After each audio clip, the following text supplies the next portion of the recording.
Ito yung bass guitar, 6 string bass guitar. Ito yung ano niya, hard case. So meron siyang tatlong lock. Ito pala yung ano, yun sa hard case. So yun, may ano siya, may dumi siya. Not sure kung matatanggal, pero yun, medyo ano na kasi itong hard case, pero maganda pa yung loob nito.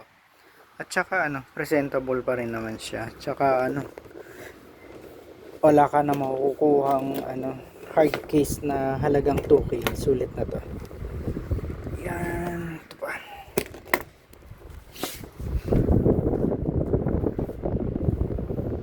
Yun yung loob niya. Yan. Ito yung ano, 6 string bass guitar. So yan siya. Na-demo ko naman na yung sounds niyan.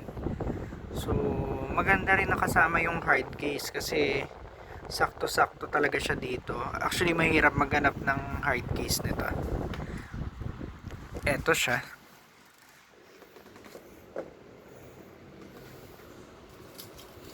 Yan.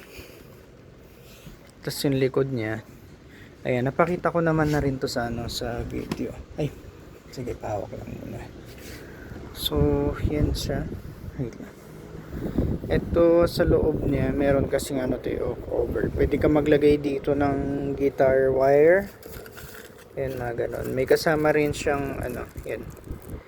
Etong susi na to, para yan dyan. Pero, hindi ko naman siya nagagamit.